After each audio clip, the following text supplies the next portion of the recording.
I'm giving each group of you a different era of history to research. And the question is, what impact did your era have on the modern world? So Sarah, your group has the ancient Greeks. Ravi, you've got the Romans. And Danny's group gets, yes, a bit of a challenge for you. You get the Middle Ages. Some even call it the Dark Ages. Boring. See how you get on. Yes, miss. So, Serene, yes, you get the Renaissance.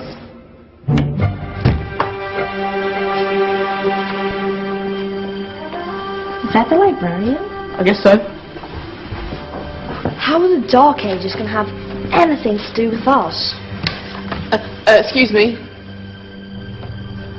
Sorry to bother you. What do you want? We need to find out what impact the Dark Ages had on the modern world. Never was a period of history so poorly named. Don't touch. It's priceless. And I suppose someone's been filling your head with the usual nonsense, eh? 1,000 wasted years. A black hole in history, am I right? Yeah, sort of. You see, it's always the same. You assume it was all mud, disease, death and destruction, with marauding mobs of barbarians ripping down the good of former civilizations, burning and plundering as they went. Nothing of any worth invented either, eh? Oh, no. Go on, be off here. Sorry to bother you. Come on, it's probably not worth it. Everyone knows that the Greeks and Romans invented everything anyway. Oh, did they now? And you're sure about that, are you? You know, I might just have something for you. You seem to be up to the task. I suppose I could... Follow me. I've got just the book for you.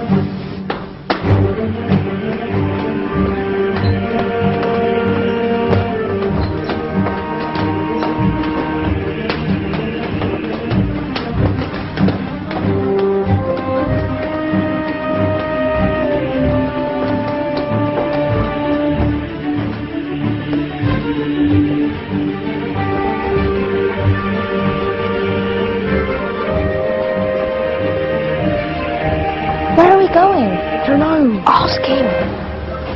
Excuse me, where are we going? From darkness into light, my young friend. From ocean onto land. There are things you should know. Oh, yes, indeed.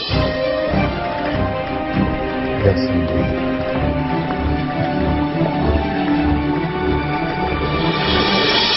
Now, I know I left it round here somewhere.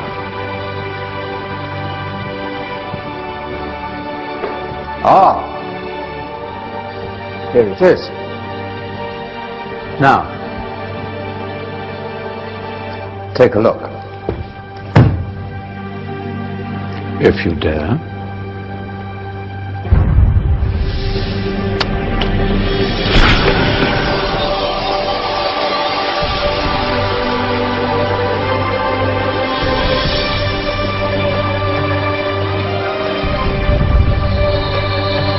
What's going on? Welcome to the Dark Ages, or as it should be known, the Golden Ages. Who are you? I am Al-Jazari, engineer and ingenious inventor. I thought you said this was the Dark Ages. It doesn't look very dark.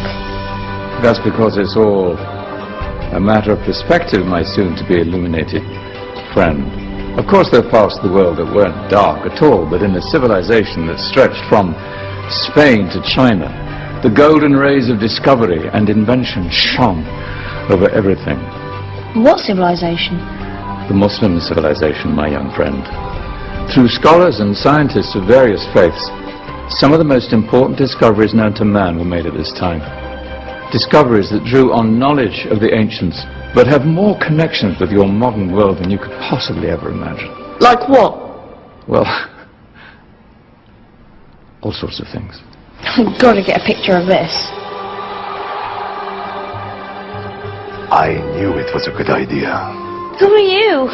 Allow me to introduce Ibn al-Haytham, a great scientist whose ideas led to the invention of the camera. You invented the camera. I laid the foundations for modern cameras by explaining how our eyes work. I found a way of projecting an image onto another surface through a small hole in a dark room, later called camera obscura. Think of all the things that evolved from this discovery. Cameras, cinema, all share the same principle. Cool. Look out below!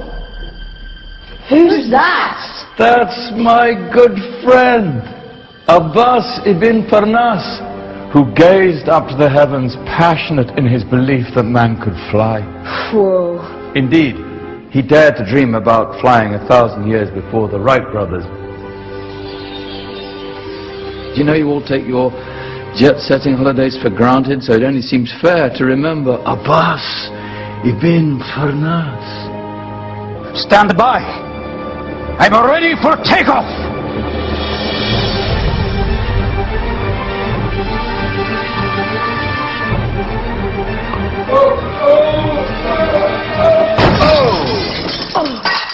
You did forget one thing, though. A tail, useful for landing. My back!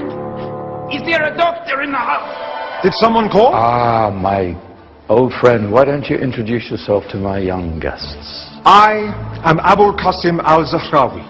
Many call me the father of surgery. Did you actually do surgery back then? Of course we did. In fact, many of the surgical tools that I invented are still used in your modern hospitals. Excuse me, a patient needs my attention. Scalpel? I think I may need some stitches. In that case, I'll use catgut. Catgut? From the gut of animals. Perfect for stitching up internal wounds. Your surgeons are still using it today. Sorry, mustache.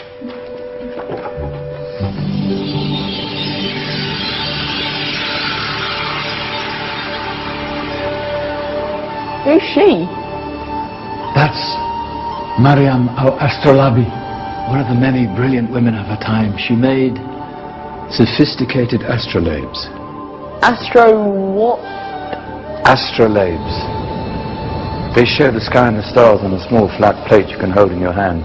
Think of them as ancient calculating or timekeeping devices. Today you have your watch, your compass, satellite navigation, helping people and explorers travel the world. Science at its brilliant best. And all these things were developed during the Golden Ages. And that's just the tip of the iceberg. There were thousands of other inventions covering all areas of life, and in the years that followed, their influence spread across the whole of medieval Europe. So you see, it wasn't so dark after all. What about you? Me? What did you invent? Well, I don't want to be big-headed, but I made some groundbreaking advances in engineering. I suppose my most significant discovery converted rotary motion into linear motion using a crank and connecting rod. It's essential in pumps and engines. In fact, I've no idea how the Industrial Revolution could have happened hundreds of years later without such a device. Not that I ever get the credit I deserve. But my crowning glory was my amazing time-telling machine. My legendary elephant clock.